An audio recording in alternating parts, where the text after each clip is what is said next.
Step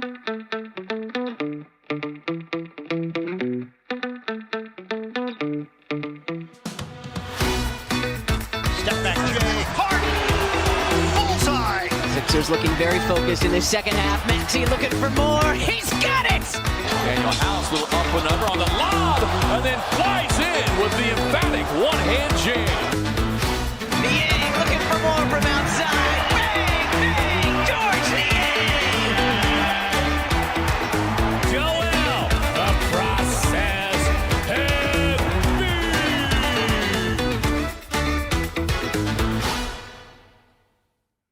What's up, everybody? Welcome back to another episode of the Pick Swap Podcast. It's in the middle of a rainy week here in Philadelphia, but it's Sean and I as usual. Sean, how you doing, brother? Doing well. It feels like the Sixers world is still churning, that we haven't really hit that dead point of summer yet. I was worried that we were going to have to scrap for some topics, but I feel like we got a pretty clean list going into this. So got some reporters feuding online. We got Tobias rumors flying everywhere. Some James Harden deadline coming up. The two-way editions being locked in. So a lot of good Sixers stuff in the works, and I'm excited to dive into it.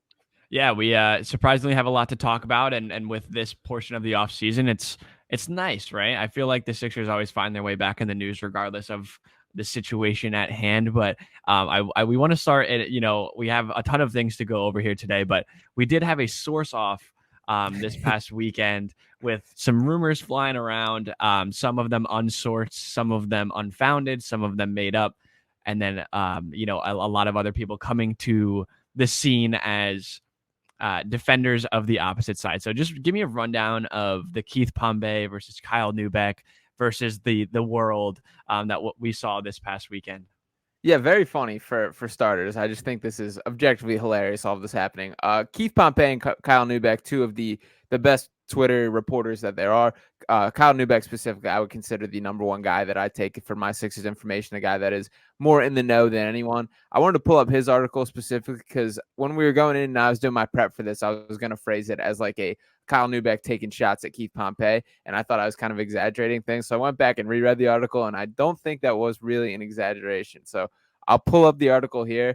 And this coming on the heels of Pompey, who his reports had picked up nationally, talking about the trade rumors for Tobias Harris. There was the Tobias to the Cavs for Evan Mobley, Jared Allen, and the first-round pick. There also was the talk of the Suns, which the Sixers shut down a 3-team deal, involved DeAndre Ayton, blah, blah, blah, all those kind of things. And Neubeck kind of touches on all of this here. He does mention Pompey right away in the second paragraph here. He says, quote, "Over the weekend, there was a lot of discussion of Tobias Harris' list of potential suitors. The driving force behind most of these rumors was Keith Pompey over at the Inquirer, who characterized the situation like so." Dropped a quote from Pompey's article here. And then to where he kind of jumps into the feud, I would say, is right below. He says, quote, "The first red flag here that should have been thought out before publishing is the suggestion that Phoenix was actively looking to trade for Harris specifically. But when it came to finding a third team, their position was basically figured out yourself to the Sixers. Not sure the logic holds up on that one." Within 24 hours of posting the initial story, Pompey followed up by essentially saying the time for deal maker was over.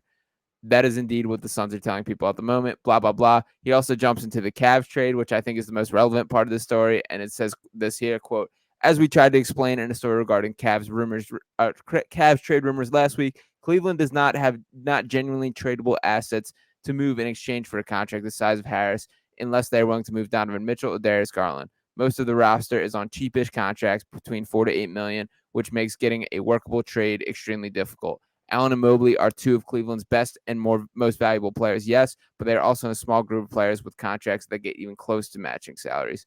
So let's get into the main problem of this reporting. That trade is straight up illegal and would be illegal under either version of the collective bargaining agreement, new or old. So that was Neubeck's kind of mic drop moment there. For that trade specifically, the Cavs ones, and then I'll jump into your whole thoughts on this. The driving force behind a Tobias Harris trade at this point in time is to round out the Sixers roster in a more efficient factor. A roster that complements Joel Embiid, probably James Harden, definitely Tyrese Maxey in a more complete way. That does not accomplish this trading for two centers, nor in a value aspect is there any reason that the Cavs would accept that deal, because straight up Evan Mobley, way more valuable, a guy that is likely a future defensive player of the year candidate, a guy that's made an all-rookie team, was the number 2 overall pick 3 years ago, I believe, not long at all. Jared Allen has also made an all-star game within the past couple years, something Tobias Harris has never done. And for the Sixers want draft capital back, also a crazy ass there. And thirdly, for it not even to be legal is where the biggest, I guess, mic drop moment by Neubeck in that, but all around didn't make sense. Blew my mind the amount of traction it picked up, and I'll get your thoughts on all this as a whole. Yeah, it's funny. I think I don't know. This situation, I feel like you have to weave through the smoke and mirrors of this point of the year anyway. Like, there's a lot of things that'll happen pre-draft, and then the 2 weeks between the draft and free agency, there's just a lot of rumors, and we're kind of dealing with that as we speak.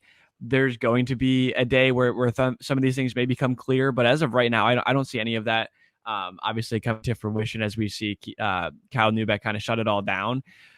With Pompey specifically, I'm not surprised that this is the situation that we're in with him. I think a lot of people are now seeing that, like, this is kind of what he does. I think that there's points in time where he's a necessary component to the organism that is Sixers media, but he does do this kind of thing. And you got to wonder where the sources are coming from. You got to wonder where the leak is coming from, or whether it's just genuinely made up from Pompey himself, or if he's getting this news from, an unfounded source such as an agent who's also a father, whatever it might be. Whatever it might be, I'm not going to speculate, but it's just not a good time of the year to believe what Keith Pompey is saying, especially when there's not a lot of other news on the front, with the Sixers. To talk about Tobias specifically, I've gone up and down in this roller coaster, and even more so in the last 2 weeks. Like, I'm not taking Karis LeVert and a second and I'm not taking all of these garbage trades that these teams, like, I know we talked about the 5 trades that we would do, or potentially about Tobias a couple weeks ago. Looking back on that, I don't know if I do any of the ones that I mentioned. Maybe Really? one of them. Like, I still would. We had some varying ones, and mine were like very mid-level, if not worse. But like, I think that they value Tobias more than the general public, more than the general Sixers fan, and I think that's fair. They're not, like, Daryl Morey is not going to openly lose on a trade just for the fact of getting Tobias off of the books, which, mistake or not, I just think that's the truth. So all of these things that you're seeing, if you don't see genuine value coming back from the other team, I don't think it's going to happen, whether we like it or not. So I'm holding tight on a Tobias trade. I don't know when or if it'll happen, but I assume it won't happen for at least a little while. Post free agency, post the first week or two of free agency, until teams see where they are, where they weigh themselves in comparison to the rest of the league, I don't think that we see, anything really coming together until that point. But I'm going to hold off on believing any Keith Pompey articles for the foreseeable future. Yeah, and I mean, assassin scorers just don't grow on trees, James. Like, dude, it's not every day. It's not every day you come across one. So 2 other quick things I did want to touch on the Tobias front. Number one is that quote from Tobias's agent/father, Terrell Harris, which going on a podcast as an agent/father of an NBA player, I just don't think it generally is ever a great idea. I don't think that there's the best outcome out of that tends to ever come. But this is the quote from Terrell Harris regarding his issue with the Sixers putting Tobias basically in the corner. And he says, quote, "Tobias is an assassin scorer. I mean, they can't stop him. Nobody in the league can stop him. So he's proven that over his career. Even when he was with the Clippers, he was an assassin scorer. Ever since then, the Sixers, they put him in a corner." And there was a little more to that quote. That is the most relevant part there. Assassin scorer and Tobias Harris is still incredibly funny to me. I do want to recognize, I still like Tobias, and I think he gets a bad rap more so than he deserves in this. I will play here his clip. He was asked today at a Fanatics event, which took place at the Wells Fargo Center, about how things happen. Gave a pretty thoughtful answer. Here's just a quick 24-second blurb of it, and I'll touch on a couple of other stuff he said in it as well, but I did want to play this. Casual Sixers fans, they'll trade me for a crumble cookie. But at the end of the day, they have to realize, you're not getting a 6'9" forward back who can, damn near shoot 40% from 3, guard other team's best player, shoot, post up, drive, play 70+ games a year. Trade. For the most part, he's very right about that. I do think he's right that the Sixers can't trade him for the sake of trading him. That they have to have a player that makes up for more than he brings. And that is what's holding up this deal. He also acknowledged, talking specifically about his dad going on the podcast and talking, he had a funny line where he said, like, if you ask my dad, one-on-one me versus prime MJ, he's taking me. And I get that from his perspective. I'm going to be the same way when I have a kid, feeling about how good they are and that kind of thing. This is all the more reason why he should not be on a podcast talking about your future in the NBA. And at times, this has worked from Terrell Harris's perspective. He's the guy that got Tobias this contract that we criticize so heavily. It is not Tobias's fault for making that money. The Sixers offered it to them. That I always think should be framed wrong. The biggest red flag with Tobias is always that money. If this was a guy making 15 and 20 million a year, nobody would have really any complaints about Tobias. Like, sure, he has moments where he's a little flat. He does not deliver to the value that cap hit would suggest he should, but it's not his fault for being offered that money. And frankly, the Sixers were put in a bad spot with Jimmy Butler walking, with all their assets being poured, and he capitalized at the right time. So I do think he's right on that. And my last thing just on the sourcing of all this is it has to be kept in mind at this time of year. Every time there's a leak, every time there's a quote, it's with a reason. It's whether it's coming from an agent, coming from a front office, there's motivation behind it. If they want articles written on this, if they want stories talked about, it's for a reason that they're trying to steer a narrative or create a market or whatever that being, and that has to be kept in mind. I can basically 100% guarantee that this was Terrell Harris speaking to Keith Pompey, that this was him driving up, and especially with Daryl Morey taking a couple of gifts on Twitter, little knocks at Pompey himself, which that also caught me off guard. But I do think people get lost in the search for clicks or the search for whatever. Just take a minute to think a little bit, do your research, do all that, and rather than rushing to get the first click, all that thing. And I think Pompey fell victim to as many people do. Yeah, this is a microcosm for American society at this point, but it's true. I think there's a lot that goes into this, and for what it's worth, like, Tobias is genuinely correct. Yeah, in that video, I think basically everything he said was very fair. And whether we like it or not, and I know a lot of Sixers fans have turned on him. And again, I get both sides here. I do like Tobias. I appreciate his game and what he does bring to the team. You'd like to see the money that he makes used in, like you said, a more efficient, more meaningful way than what we've seen over the last couple of years, which, what can you do at this point? It's a tough situation to be in. You're not going to punt this season. Obviously, you're not going to take a loss on a trade for him, especially given the fact that his contract is up after this season and you can go use that money elsewhere next year, especially given the pretty weak free agent pool this year. So I don't know. Like, I'm not saying I could be convinced of bringing him back necessarily right now, but this is a new regime. There's going to be a lot of different things happening offensively and defensively. And if you're not going to see a clear win in the return for Tobias Harris, like, you have a window right now, you're competing right now. If the trade for Tobias or from Tobias doesn't immediately help you win or help you win this coming year and then the years in the future, you don't do it. So I don't want to just jump the gun and make the first trade that comes across the table. And I think that's the approach that Daryl Morey's taking. It's the approach that he took when you're thinking about looking back at the Ben Simmons trade. Obviously, it's a different situation, but they're not going to just make a trade for the sake of making it. And one thing I'll always go back to as well is we're still so young in this offseason. The NBA season just concluded. I know it stays relevant, but the NBA season just concluded. There's still a lot of time until these teams tip off again. There's still a lot of players that can shake free. There's still a lot of teams that can get desperate. There's still a lot of teams that can be sellers. There's a lot of teams that find themselves in a different situation come the beginning of August or beginning of September. These things take time.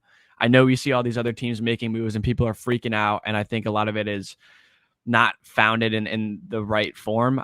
There's so much more that goes on for these guys than what we see, what you and I and the general fan sees. So I don't know. I think it's the right move to hold on to this, because if you see a blue chip piece come, shake loose in August and you're like, damn, we don't have any capital, we have nothing to trade. And not saying that Tobias is somebody that's necessarily the trade piece, but he is the salary piece. So, like, I think it's definitely worth taking your time and making the right move if you can make it. Yeah, definitely. And one of the things that Neubeck has brought up in his articles and that I think is relevant is this offseason or this summer specifically is not the only window to trade Tobias, that his cap hit is still going to hold that same appeal midseason leading up to the trade deadline. If there's a team looking to blow it up, looking for that cap relief, those are the teams that Morey is going to look to pounce on. And if that is not here right now, there's no reason to force it because they have very limited assets and they have to make sure that they find a way to get this right. And you mentioned like a trade chip and potential stuff like that. I did want to bring up WIndhorsts' quote here. I'm not sure if you saw this or not. I do want to shout out Sixers Daily. Awesome Instagram follow. Also does some things on Twitter. Made my life easy finding this. But look at Windy here. And he absolutely did not. In fact, from what I understand, the tenor of the meeting was that he doesn't want to put pressure on the Blazers, and he absolutely did not. He doesn't want to put pressure on the Blazers. So James, do you take that as little deal, big deal, any deal? What's your thoughts on that? Yeah, I was laughing at that earlier today. One of my coworkers is a Miami Heat fan, and he's been talking about the Miami Heat trading for Dame, and we've gone back and forth. And obviously, at this point, it's a pipe dream. Yeah, I love, and after kind of to go back to this reporter whole situation, I actually think that Brian Windhorst has now become like one of my favorites. He actually seems to be right a lot of the time, or at least on point with the things that he's saying. He's hinted at a lot of things that have ended up eventually happening on a few occasions now. And he was kind of, might be ahead of the game here. Maybe he is, maybe he isn't. But I don't know if I'd say it's necessarily a huge deal that he almost said the 76ers twice in the same sentence as Damian Lillard. But you never know, man. I don't know. That's an interesting thing to accidentally slip up on. Maybe they were going to go to talk about James Harden next, and he was going to say the 76ers, and it could have just been a random thing. But that is, definitely something to think about, I guess. It is funny to me how Windy has become like the godfather for trade rumors. And he does have that like little, when you see him kind of lean a certain way or look at the camera a certain way, it's like, oh, what does he know? Like he knows something here. And I mean, not one, but two almost Sixer slips when it comes to Dame Lillard is not something to not note, I feel. But yeah, not something I'm putting a whole lot of weight in. The Dame saga, by the way, I'm just completely sick of. Yeah. I'm so over this every single day, having a new report, Chris Haynes and them having their meetings at wherever and discussing a new outcome, determined not to request a trade, doesn't want to go to a super team, but doesn't want to stay in Portland. I don't know what this guy wants anymore. So I'm very over the Dame thing as a whole. Yeah, dude, I can't stand it. And the worst part about it is he actually cannot get traded until mid-July anyway. So even if he was like requesting a trade right now or thinking about requesting a trade or looking for different opportunities, none of that can happen for another like 3 weeks. So all of the things that people are running around saying and ringing their bell or whatever they're doing, it can't happen for another 3 weeks. So it doesn't, really doesn't make much sense. Is that because of the extension? Yeah, I saw it. I forget where I saw it, and maybe I should check that fact. But from what I gathered, it was like July 16th is the first day that he can be traded. Okay, well, I hadn't heard that, but yeah, I feel like the year is gonna be like 2054, and we're still gonna be debating if Dame wants to be traded from Portland or not. But to touch on what these Sixers have actually done, I'm even digging my heels in even more so how excited I am over the two-way prospects of these Sixers. I sat on a 5.5 hour stream with shout out RB Philly Take to watch it. Quick timeout. Yeah. Sorry, July 9th is the day. He cannot be traded until July 9th because of the there's no trade restrictions following July 9th. Okay, gotcha. So it had to do with extension. Those are more or less semantics at this point. If there's a deal, they'll find a way to get it done. I'm still not optimistic that's the case, even though that's absolutely the right call for the Blazers organization is that they should trade Dame and build around the young core they got pretty much in place. But regardless, from the Sixers perspective, NBA draft last week, I sat on a stream with shout out RB Philly Take for 5.5 hours for the Sixers not to make a single pick. And the most excitement from the perspective was a leaked whiteboard picture coming out of draft board. So first off, I want to hear your thoughts on that. And if you have any strong opinions on any of these two-way guys. Sloppy work by the Sixers there. Who was it? Did you know who it was that posted the picture? I don't have a name. I do know the process and how it got out is there was a picture sent to Michael Levin of the Rice Ricky Sanchez, DM to him from, I believe, a friend of his. I don't even think it was like a random Twitter DM. I believe it was somebody he knew. He then sent that to Kyle Neubeck to saying like, dude, is this real? And Neubeck then checked with the Sixers and then posted that article saying the team source confirms it, that this was leaked and basically like, whoops. And so that is the record or the transition of how things got out, but I don't know actually who leaked it or who posted it first. It was an Instagram story. Okay, that is insane. It's like no matter how far removed we get from like the process era Sixers, no matter how far removed we get from the players in the front office and the characters that were involved inside, we can't stop doing Sixers things. That's just the most Sixer thing ever. Yeah. So yeah, I mean, I didn't really care about it. There wasn't really much on there. They were going to try to potentially buy into the second round. They didn't, and I will mention that I didn't really care that they didn't. But yeah, I mean, the biggest thing was like what the fact that Harden was in red and Paul Reed was in red, is if I'm not mistaken, were the two names, and then there were some PG was speculated, but I'm assuming that probably just means point guard. Does it? Maybe Paul George. I mean, who knows, right? I doubt that is on their draft night board about Paul George, but people will run with whatever they can. It was fun for a couple minutes to laugh and joke about that. But in terms of the second round picks and everything, I know people wanted them to buy into the second round or trade into the second round. I think they got two guys in Ricky Council and Traquavion Smith that are at least second round talents. I know a lot of people had them as high second round, even late first, some of them. So like, both of those guys, I was really happy to see that they came away with, and I'm sure that they were guys that they were targeting within the second round. So the fact that they didn't trade in and still got two prospects that they were probably considering moving into the 40s or 50s to get if they fell, they didn't have to move any capital, and they walked away with two guys that I really like. I'm not so familiar with the third guy. Remind me. Azuolas Tubelis out of Arizona. Yes. Yeah, so not so familiar with his game, but in terms of Smith and Council, I really like what they bring, and two guys that are just going to be, when you're talking about youth and athleticism, bringing to the table, those, Ricky Council and Smith both bring that. So I was excited to see those guys come in, regardless of, them not being able to make a pick, which is never fun.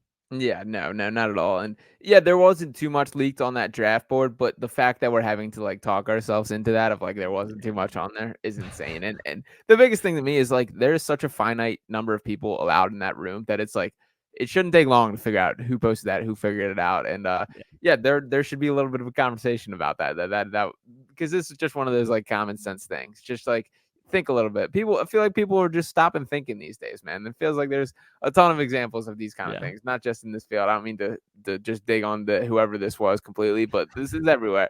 But as far as like the two-way guys, Tubelis, so they gave out official two-way contracts to all three of Traquavion Smith, Ricky Council IV, and Azuolas Tubelis. Tubelis, I don't know if I see an NBA player. He's the most like best college numbers out of these guys. 3 years at Arizona, from Lithuania originally. He's another, like, in theory, stretch four, but, like, his three-point numbers decreased throughout his college career, and he just can't defend anyone. Like, he can't play on the perimeter. He's not a shot blocker. He's pretty slow-footed.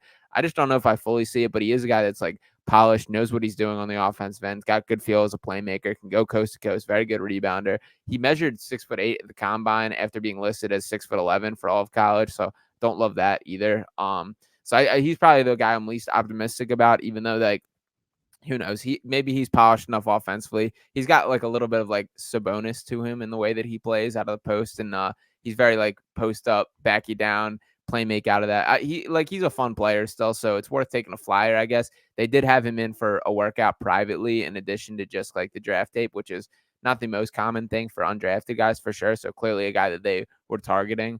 Traquavion Smith is still my ride or die guy for this. And I get it. He weighs like 160 pounds, and that's not a great sign for an NBA player. But this was a dude that, flashback to the last draft, I feel bad for. Like, he made a mistake. He should have entered last draft. He was a borderline first round guy. And he was a guy that I was like leading the charge on if this guy is going to be good in last year's draft. And he hasn't taken those steps developmentally. His efficiency numbers are what took the biggest slip. And that's why I think he fell out of the draft completely. But that is my guy. And Ricky Council IV, I think consensusly is who people are most excited for. To me, the biggest takeaway is just like the Sixers have to find a way to develop this pipeline of talent, of having guys that are two-way guys who develop into like 13th or 14th spots on the bench, and guys that could potentially be role players, and guys that are enticing to other teams around the league as potential like young, talented guys that they could look to trade. That's been missing for several years now. They just haven't had that direct developmental path. And it feels to me like there's finally like people on the same page looking at the same thing and trying to build that. Yeah, absolutely. I mean, that's absolutely been something that they have lacked when you look at, like you said, last couple of years. But the Bluecoats have been fantastic over the last few seasons. They've been competitive, and they've had some successful upbringing. I know maybe we'll talk about it later or maybe down the line, but Jaden Springer's set up to have a much bigger role this upcoming season, which I'm stoked about. And Paul Reed obviously was G League MVP, has proved himself to be a quality NBA player as well. And you look at the teams around the league that operate within the margins the way the Sixers are going to have to do over the, not just this year, but in the future as well, if they want to stay competitive. And that's the difference in those teams is Miami has guys that they find randomly that end up coming up and playing well and playing in a system. And I think really it comes back to that when you think about the difference in Doc Rivers and Nick Nurse and the longevity of those two guys and the difference in their mindset and their thought processes of dealing with this team. And I think Nick Nurse is part of, a small group of guys that would be able to say, hey, I'm going to be here for the long haul. We're going to set these guys up in a system to come up the way Eric Spoelstra has a system. So you know what to expect when you get up and play in the NBA. So, it's something that we can look forward to. And hopefully, you take enough shots with these guys. Yeah. Some of them pan out. Most of them won't, right? But some of them will. And the guys that do will become, legends within the Sixers organization and fan favorites and guys that, like you look at like a Haywood Highsmith, man, like played guys like that. Minutes. Played finals minutes, man. Yeah. Finals minutes. And you look at like Duncan Robinson over there. And I mean, Miami might be a bad example just because they're so good at that. And Gabe Vincent and all these guys that should not be NBA players when you look at where they were drafted and where they went to school and all those types of things. So if the Sixers can continue doing that, revitalize their pipeline and their youth movement here, it would be, it's a win for all sides. So rooting for those guys. And so give me a rundown, like what happens now with, you're looking at like Mac McClung and those guys. It's a piece. See you later. Yeah, I believe McClung becomes too old for a two-way deal is I believe his deal there.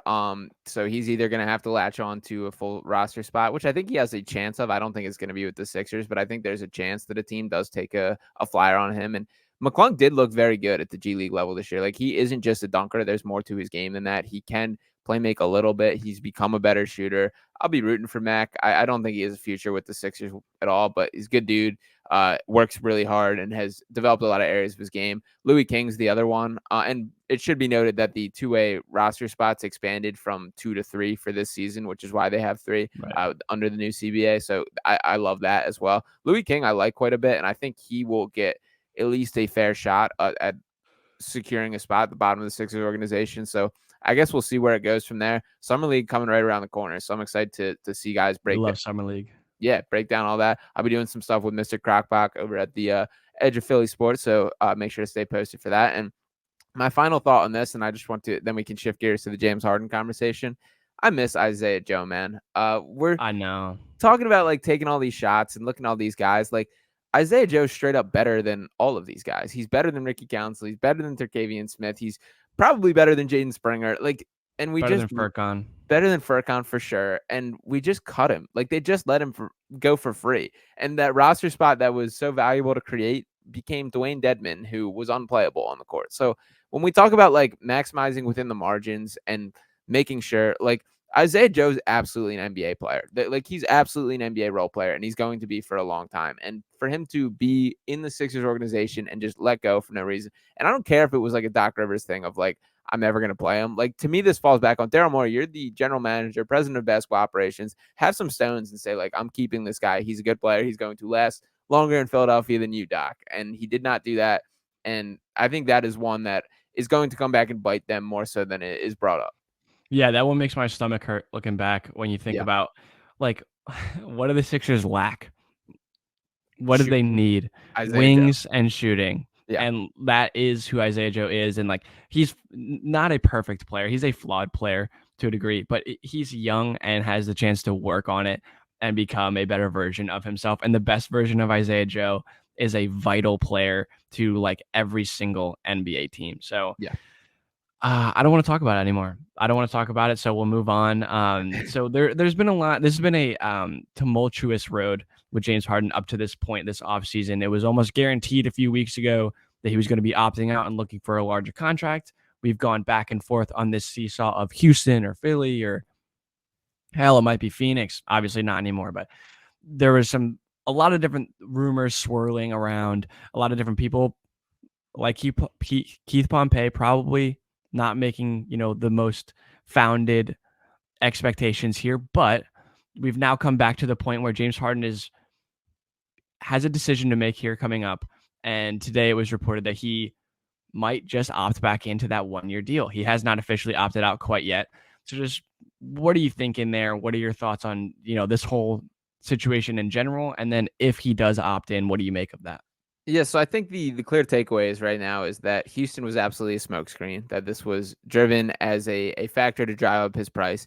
Didn't really work, I don't think. It feels like it's the Sixers bidding against themselves. Like, when you look around the NBA, I just don't see another team who has room, either cap room or room on the floor for minutes where he can play an active role, which I think Harden still clearly desires from a lot of the leaks, which oftentimes come through Pompey about him not being involved in the offense enough or not being run in the same way. These are all indicators of a guy who still wants to, be a huge part. And frankly, I think that's a huge negative sign for me. I wanted to bring up these stats here that I tweeted out a little bit ago. This season, James Harden attempted 42.9% of his field goal attempts after 7 or more dribbles, which was 4th in the NBA. He had 93.5 touches per game, which was 3rd in the NBA. He held the ball for 8.6 minutes per game in terms of times of possession. That was 2nd in the NBA. And 30.3% of his offensive plays resulted in isolation, which was 1st in the NBA. He did produce 1.1 points per possession in those, which is a pretty solid number there. But either way, like, it's the stylistic differences that are still my concern. And I think if I'm Daryl Morey right now and I get I don't trust Daryl Morey to play hardball with James Harden. I just don't. There's too much of a love fest there. And I think we've seen plenty of examples of that already. If I'm Daryl Morey and I'm sitting in this room, I think at this point, my offer to James Harden is you can opt in and cash in your $36 million and play out this season. And that's it. That's my offer. Our offer was already made. You have this player option. You're allowed to come back if you want. You have that set phrase. I'm not interested in a long-term deal, in negotiating those things. And it's a huge red flag to me that Harden seems so locked in on wanting this long-term money. Like, I get it, you wanting that security, all that, but also you should have a little faith in yourself that you are going to still be a high-level player at this point, and you're not like cashing out, which I think in many mind frames that he kind of is. Yeah, I'm not sure what to make of this quite yet. I feel like, maybe it is best for both parties for him to just opt back in, be here for a year, and say things do change, right? Like, say what we're all hoping for maybe is this offense becomes a different beast. He flourishes in that role and buys into it. This is all obviously a dream, fantasy. But, say that is the situation and he comes back. It's like, okay, I was really successful here. We played really well, XYZ. I can now look for that contract. But as of right now, we saw how things ended. We had the James Harden experience, and a lot of people, I feel like, are sour on him, rightfully so. So I don't know, maybe it is right for both parties for him to play out the remainder of his contract with just the 1 year, and for the Sixers to look to re-up in a better free agency class following this upcoming season. So my question to you is, and I guess this is kind of where we can wrap up, like, where did they go otherwise? Like, that's where I'm stuck, is like, you have this situation at hand where the way he's up against the Sixers is you don't really have many other options. And that's the issue. We see that Tobias Harris isn't worth very much. We're seeing that live in action currently. You're not moving on from Maxey. And aside from that, you don't have any movable contracts. And the free agency class is pretty brutal. So what do you do?